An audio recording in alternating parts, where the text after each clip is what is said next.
Agora vamos ouvir as palavras da doutora Elza Coriati, psicanalista, membro da Escola Freudiana de Buenos Aires e integrante da equipe interdisciplinar do Centro Doutora Lídia Coriati, presidente da Fundação para os Estudos dos Problemas da Infância, é autora de Os Bebês, Psicanálise Clínica e Crianças Pequenas, a psicanálise na clínica de crianças com grandes problemas, e possui inúmeras publicações em livros e revistas de vários autores em castelhano, português e italiano.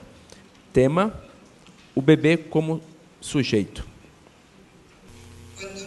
Quando o bebê nasce, ele traz no real do seu corpo biológico boa parte das informações e dos elementos que permitirão que ele se torne quem será, porém não todos. A outra parte vem de fora, doada por aqueles outros sem os quais o bebê não poderia ter nascido, como também não poderia sobreviver.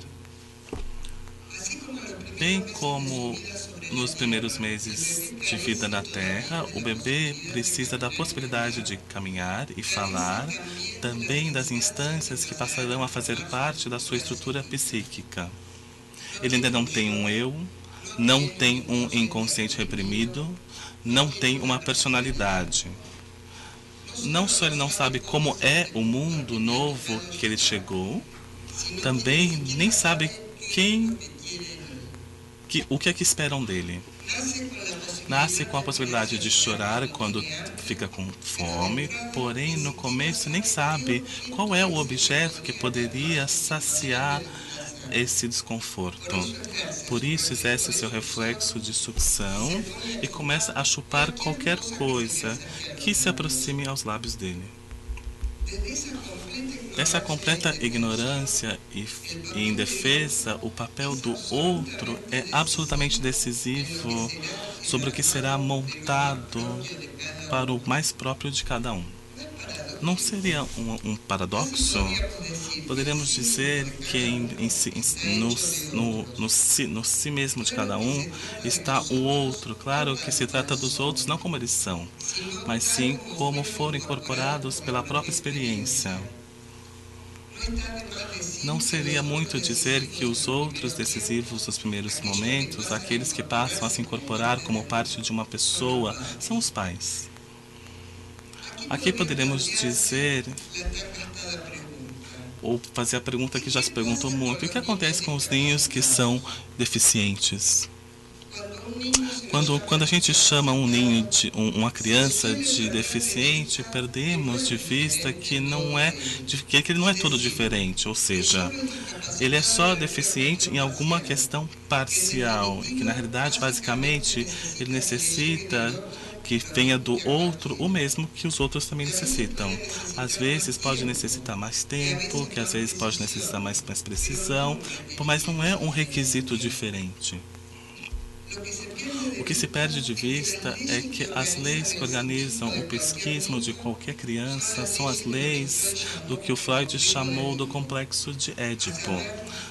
Ou seja, existe um objeto que se proíbe a criança, que é a mãe, que ao mesmo tempo, para a mãe, está proibido que ela volte a ser como ele, como foi na época da gestação. Ou seja, não reentregará seu produto. O bebê como sujeito. Existe sujeito na época em que você é bebê? Mas comecemos com qual seria o sujeito aqui. Sabendo que tanto em espanhol quanto em português a palavra sujeito tem muitas acepções, eu fui no dicionário ver qual que era o significado, que é o significado em espanhol. Aí encontrei 7 definições no dicionário. Parecia mais fácil descartar o sujeito para a gramática, porque pensando num bebê, pensávamos em algo vivo. Existe essa expressão em português, uma pessoa viva e aí cheia de vida. Não vou falar das outras 6 definições, porém todas tinham a ver com o sujeito que nos ocupa e nenhuma se tratava do que seria o sujeito para a psicanálise.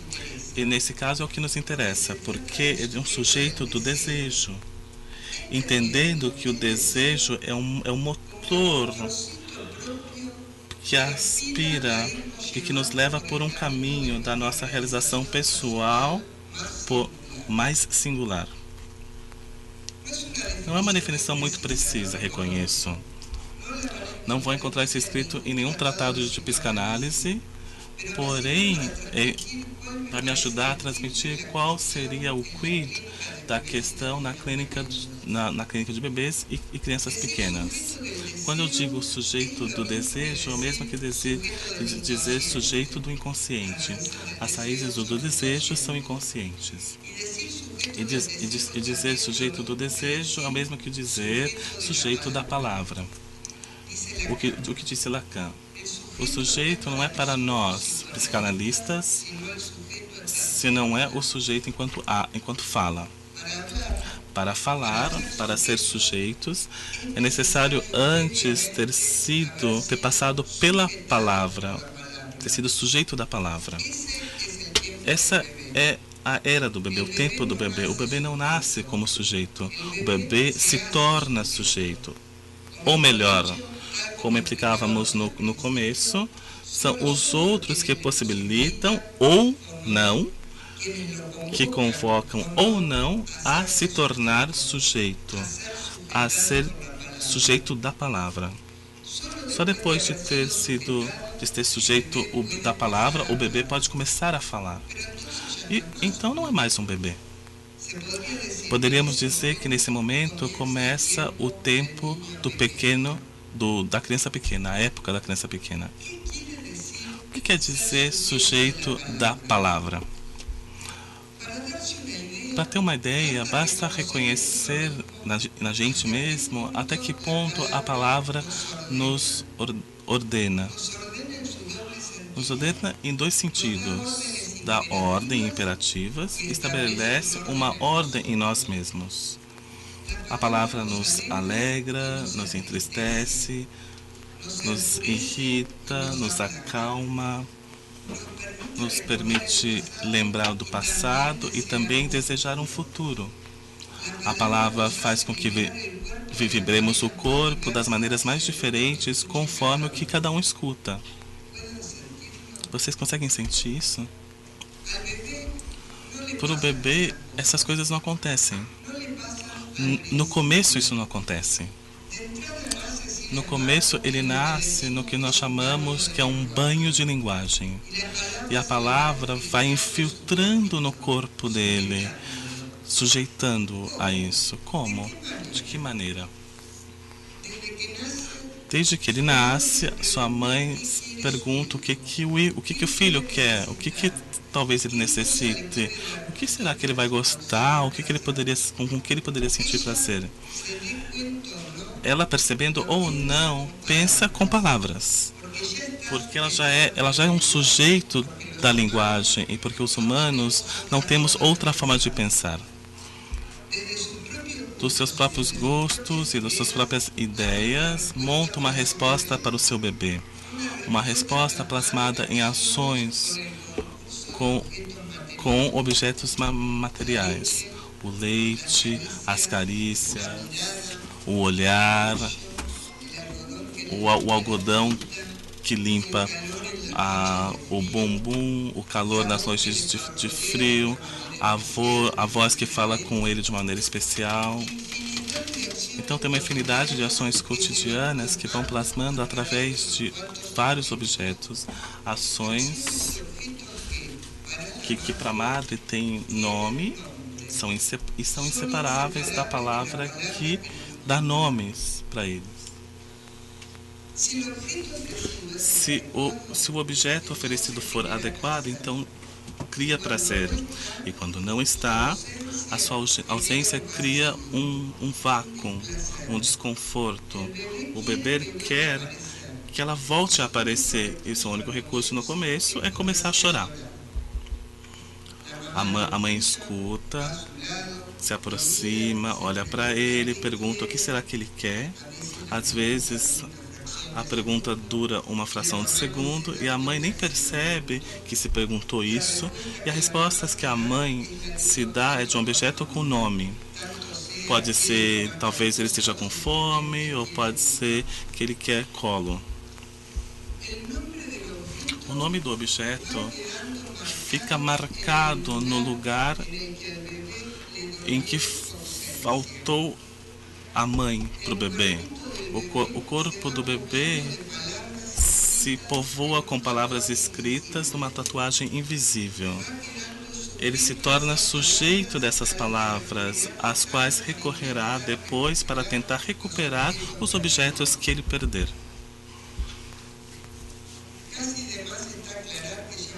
E quando eu falo de mãe, é quem ocupa a função materna, ou seja, de sustentar a criação do bebê. Pode ser uma mãe biológica, adotiva, uma enfermeira. Às vezes é o pai que em algum momento do dia ou da semana pode cumprir esse papel de mãe. O que importa principalmente é que quem realmente cria entenda que ele é um sujeito, ou seja, que pergunte o que você quer? Como se o bebê soubesse ou pudesse responder. E encontre a resposta depois de olhar para o bebê no seu próprio saber inconsciente. A condição principal para que em algum momento apareça um sujeito nesse que nasceu bebê é que ele seja entendido como sujeito antes de ser sujeito, que a mamãe imagine uma demanda formulada em palavras, no grito que ainda é meio indiscriminado do filho, que não tem palavras, e que responda conforme seu gosto e desejo. Estou falando da mãe, do gosto e desejo da madre, de forma que modele o gosto e o desejo do futuro sujeito. No corpo do bebê fica instalado uma trama complicada que o levará à busca dos objetos faltantes, porque nunca ele vai voltar a encontrar o gosto da primeira vez, e a palavra que ficou como marca do objeto servirá para recordá-lo, porém não para recuperá-lo como foi antes. Isso é o desejo. Quando aparece o sujeito na realidade, ou seja, não só imaginado ou suposto pelos seus pais, eu poderia dizer que com todas as leis por direito próprio, seria necessário passar pela puberdade. No entanto, com menos exigências formais. Aí chega a um jogo de duas palavras pronunciadas, talvez que não seja bem pronunciada, pelo que está deixando de ser bebê, para reconhecer nesse caso o primeiro ato do novo sujeito em questão. O neto de Freud ficou famoso porque aos 18 meses, um ano e meio, ele jogava um objeto da grade do berço e dizia "ó", quando desaparecia, e "ó" é forte, é forte em alemão, que seria fora. E pegava de novo o que estava amarrado aí e falava "a", "da", que em alemão é aqui, o "a". Esse fort da como brincadeira é equivalente ao jogo universal das nossas crianças da mesma idade, em espanhol ou em português. Tá, não tá, tá, não tá. Tá, não tá, é assim em português, né? Tá, não tá.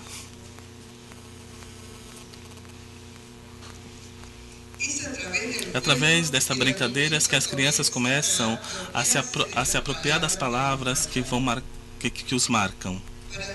Para brincar, as crianças necessitam de objetos, de brinquedos. Porém, brincam com o objeto ou brincam com a palavra que dá nome a esse objeto? Objeto e palavra, nessa situação, se fundem na brincadeira. Não há uma brincadeira sem objeto, porém a palavra que dá vida ao objeto.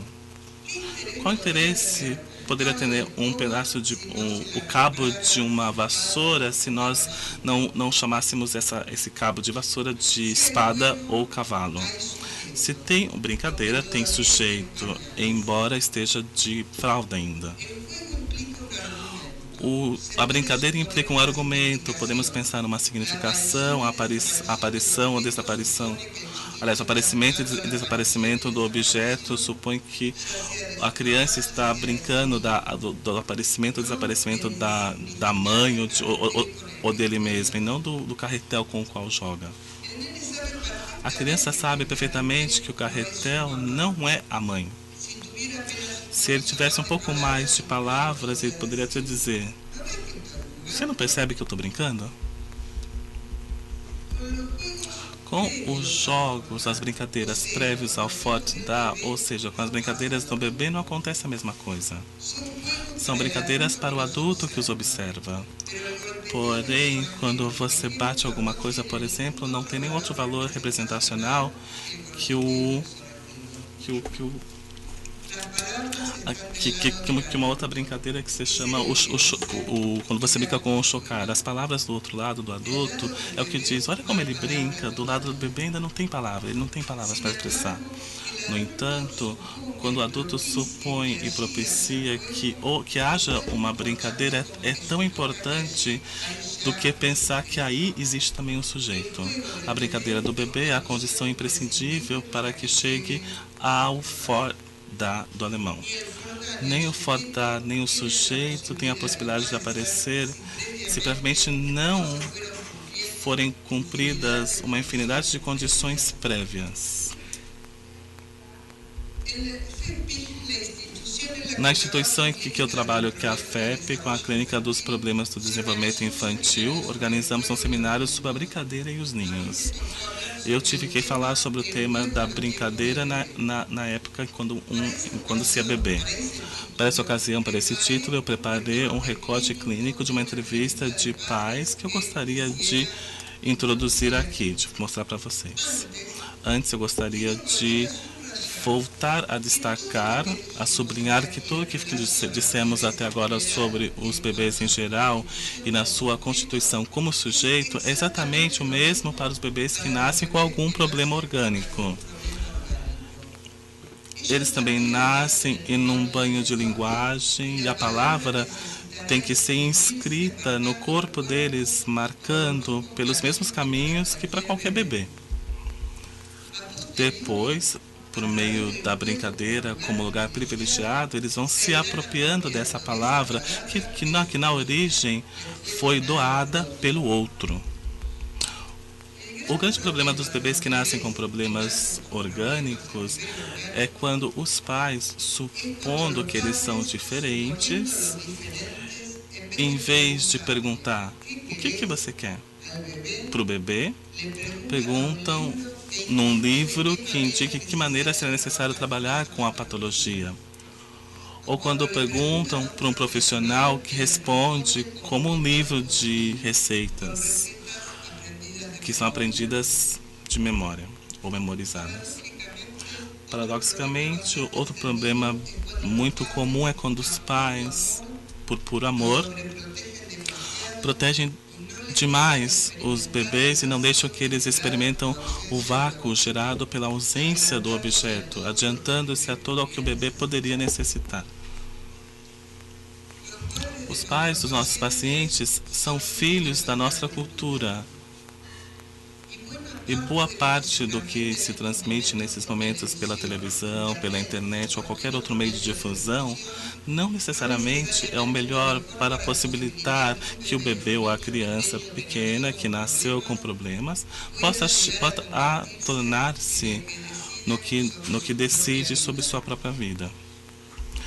Pelo menos em Buenos Aires, ocupam um lugar enorme as técnicas de tratamento que acompanham a maneira de diagnosticar do DSM, que vem TGDs e autistas por todos os lados.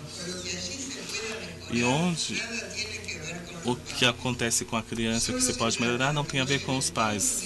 Só dizem que tem que levar ao tratamento indicado todos os dias e que em casa façam as coisas como se você estivesse tratando de uma criança. Não tem que perguntar à criança o que ela quer, ou seja, não se pergunta, nem pergunta o que ele quer, qual que é o seu desejo. E nem dos pais, né? Então, expropriando os pais da criação do seu filho de acordo com o gosto e modalidade familiar é o primeiro passo para expropriar a criança da possibilidade de seu próprio destino. Porém, na nossa cultura, e aqui eu escrevo cultura entre aspas, a síndrome de Down tem seus próprios mitos. Mitos que vão mudando com os anos em relação ao que pode ou não podem fazer e de qual maneira deveremos tratar a criação. Eu chamo de mito, por exemplo, quando se supunha que na sua totalidade eram absolutamente incapazes de conseguir aprender a ler e escrever e, portanto, não se ensinava a ler e escrever. Atualmente, as expectativas em relação a isso são muito diferentes. E não criamos um bebê da mesma maneira se os pais têm esperança do que se eles não têm esperança. O que nós aprendemos com a clínica é que cada bebê é único, é diferente do outro, que cada um tem a sua singularidade especial. E que os pais que têm a sorte de cada bebê, de ter um bebê, são diferentes dos pais dos outros bebês. O profissional que trabalha com a clínica dos primeiros anos de vida desse bebê tem que saber muito sobre bebês em geral, de cada passo do desenvolvimento, das suas leis, do que possibilita e do que impede. Mas muito mais saber encontrar esse saber que está nos pais em relação a seu filho e que eles não sabem que está ali. Agora eu vou ler o recorte clínico e depois eu vou fazer alguns comentários. Embora já se passaram alguns meses desde a entrevista de que falei hoje com esses pais, não vou mudar o tempo verbal do texto.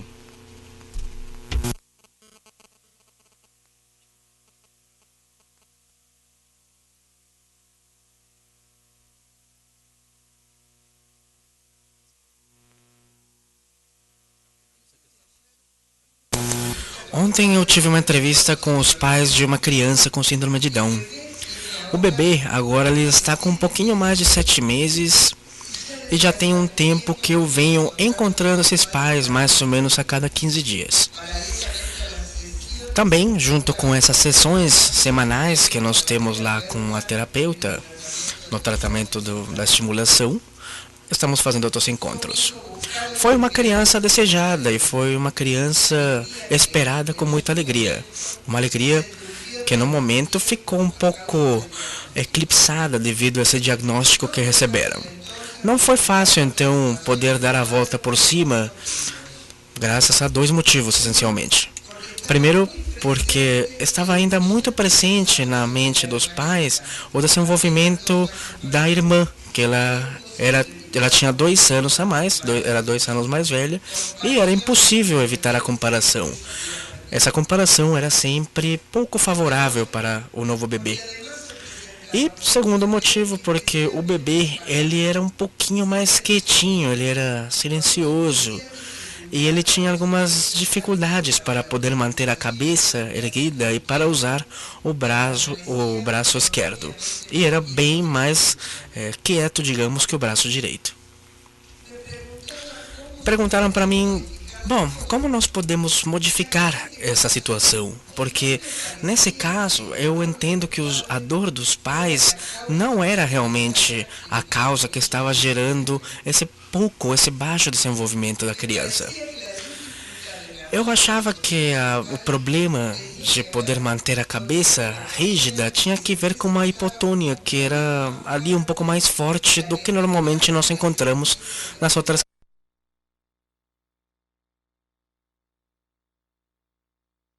síndrome de Down. E que, como vocês já viram em vários casos, não vai complicar mais o desenvolvimento se comparado com outras crianças. A questão é que, junto com os pais, nós continuamos com a nossa expectativa e faz uns 2 meses atrás, ou seja, quando a criança fez 5 meses, o que está brilhando na criança são os olhos. Na verdade, o que está brilhando são os olhos dos pais, quando eles contam as atividades que o filho consegue fazer. Ontem, como eu falei para vocês, eu encontrei eles de novo. E eles falaram para mim como ele estava indo bem, estava comendo com a colher. E como o seio, que antigamente era a fonte única de alimento, agora era somente...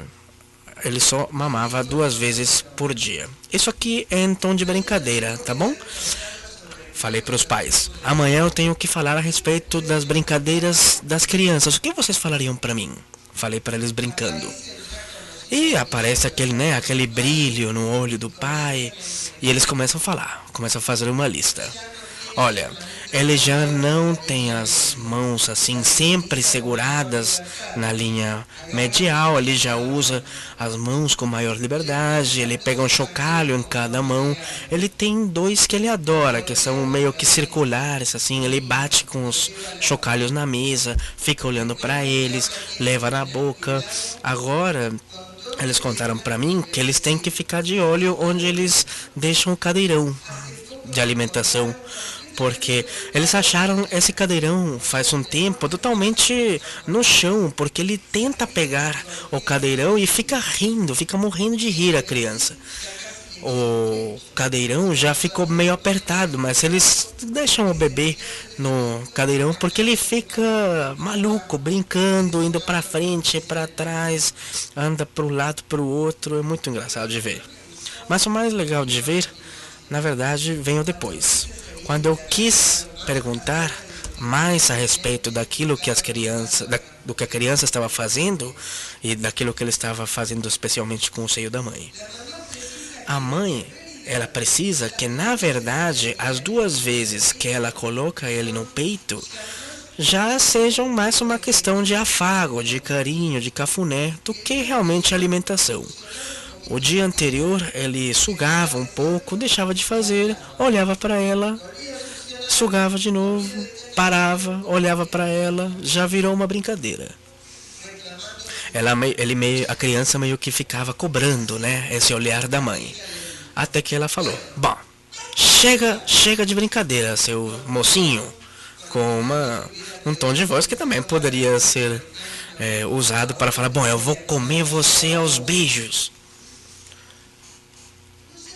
Eu não sei se eu consigo trazer com essa minha fala, com o que eu estou falando aqui para vocês, o emocionante que foi aquela narrativa desses pais. Os movimentos dela imitando os movimentos do filho e reproduzindo também a sua própria voz, o tom, aquela coisa engraçada dessa brincadeira de chega de brincar, mocinho.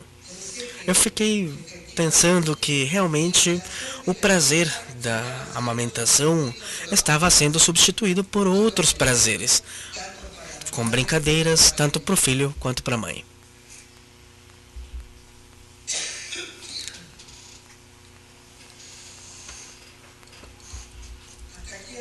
Bom, esse é o depoimento dos pais. Nesse seminário que eu falei, que eu fiz a respeito das brincadeiras, esse depoimento foi muito útil. Mas por que eu estou falando para vocês a respeito dele? Bom, tenho vários motivos. Primeiro motivo, se nós esquecermos esse sabor amargo do começo da história, o que nós vemos a brincadeira do bebê é a mesma brincadeira que poderia ser de qualquer outro bebê da idade dele, com ou sem problemas genéticos. Segundo motivo, porque quando ele mexe com o chocalho dele, pegar o chocalho, ficar olhando para ele, fazer barulho com ele, ele vai fazendo uma experiência de domínio sobre o objeto. Não é bem uma brincadeira, mas sem essa fase, ele não conseguiria chegar naquela brincadeira que eu falei do netinho de Freud, no Ford-Da. E isso eu estou falando da perspectiva cognitiva e também da perspectiva subjetiva. Terceiro motivo, porque a mãe falava para ele como sujeito, quando falava chega de brincadeira. Então a palavra tinha esse valor, né, polifacético, ou seja, não tinha medo de criar uma confusão na cabeça do bebê falando, olha, chega de brincar. Não é isso que a mãe quer, logicamente. Ela quer que continue brincando. E quarto motivo, porque, lógico, estávamos falando dessa questão de tirar o bebê do seio, de poder fazer com que o bebê passe por outro tipo de alimentação para o desmame da criança. Eu já estou acabando. Eu vou acabar com a minha voz primeiro, eu acho.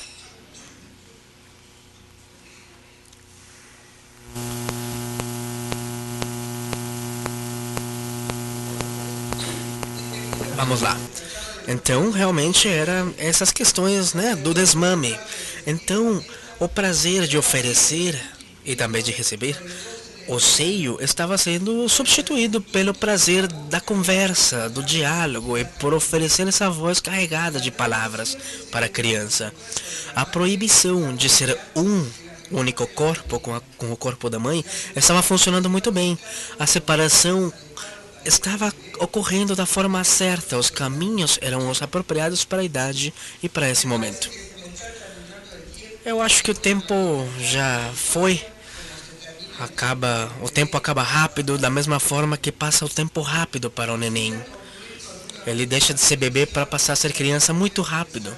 Eu só queria encerrar com uma reflexão que eu tive esses dias.